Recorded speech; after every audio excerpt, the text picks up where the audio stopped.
Well, the last time we met was at the very first exhibition here in 1990. It was. And here we are again, Matthew Bird. I know. And I exhibited the ruminative chair.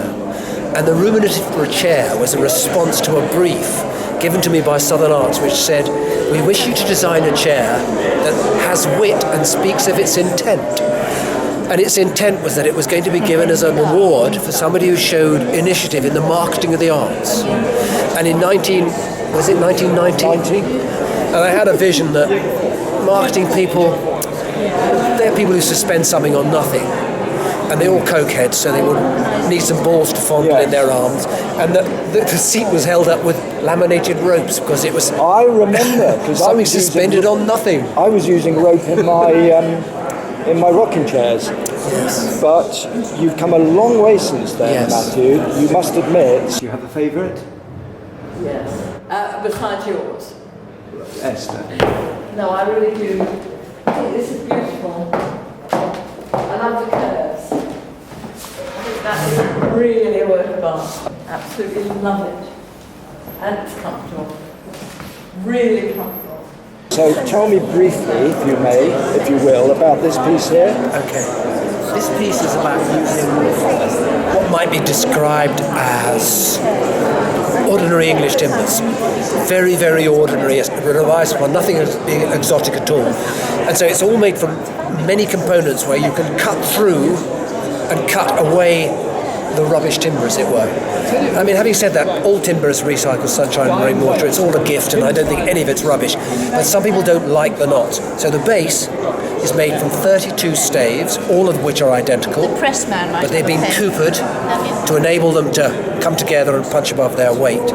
And then there are 32 random selected pieces on the top, exploding out from the centre. And they are, of course, veneered, but they're veneered. We cut the veneers ourselves, because if they were in the solid, they would split at these points here, because here they're so small, the movement is imperceptible, but here the movement would be greater. So they would all rip themselves apart. So in order to stop that, veneers it, and one veneers it, and the principle being is that you're trying to get the strength of the adhesion to a stable substrate stronger than its ability to move. Is the thickness of the veneer crucial in this? I don't like 0.7s.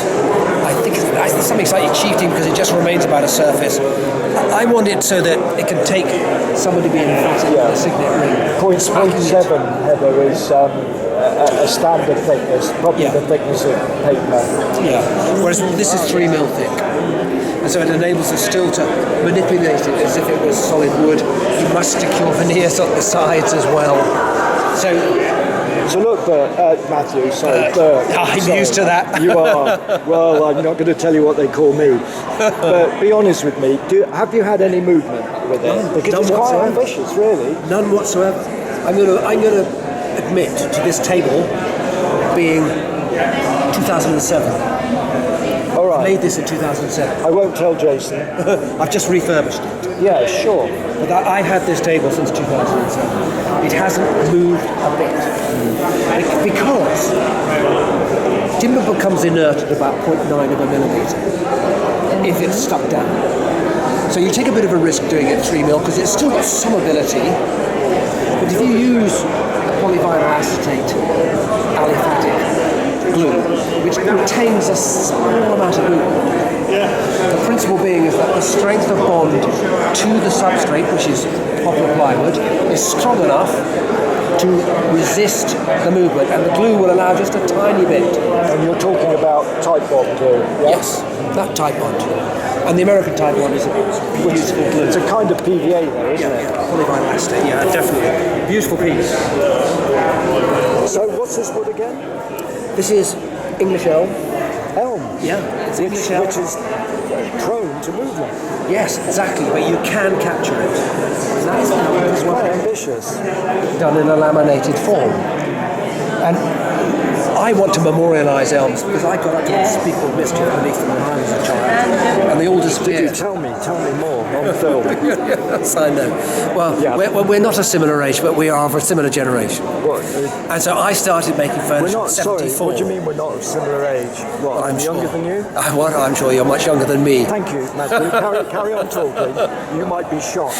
But I started in 74. And by the time I did my apprenticeship in 76, the elms were just dying all around us. You'd go up onto, you'd go up onto Westbury White Horse and you'd look out in July and it was like looking on a winterscape. But that was Dutch elm though, not English elm. This is wych elm, no? No, this isn't wych elm. It's not Dutch elm, though. No, there's so many subspecies, it's difficult to tell. It's certainly not wych elm. But it's not Dutch elm, sorry.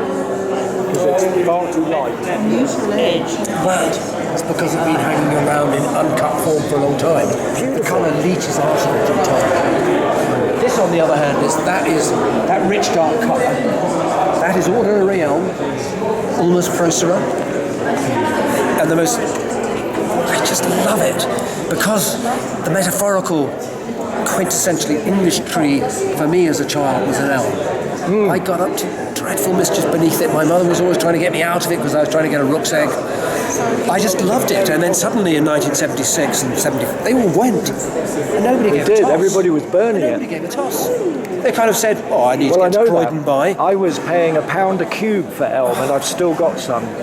So I've just bought some marvellous elm today. It's been in stick in Norfolk since I don't God knows when. And it's beautiful. From a man who runs the Woodland Heritage, God bless him. And I will memorialise that into very beautiful bits. And I have a whole series of pieces, we call it Epitaph of the Elm.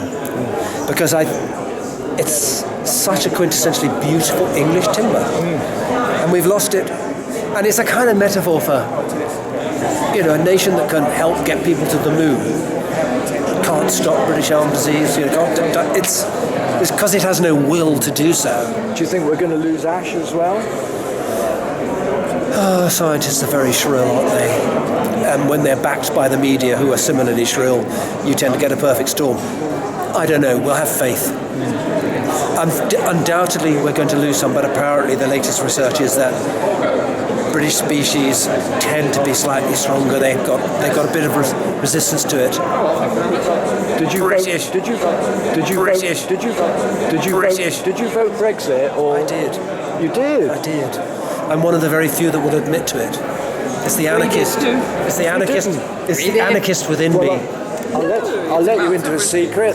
I did as well. And I mean, it's very difficult for the younger generation to see it, but they think we betrayed them, but I think we saved them. The commission is the commission, absolutely, because it's rather like the Christians saying goodness belongs to them. Well, I'm glad that you support goodness, but it doesn't belong to you. It never did. It was there before you came along. And similarly with the EU, the Enlightenment and European values were there long before the European Union was there, God bless it.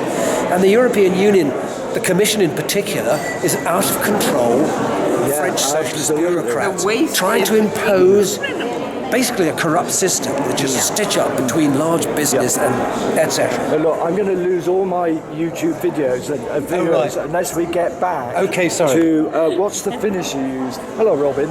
We just use a hard wax oil. Brilliant. That's all we use. On nearly everything we use either beeswax or hard wax.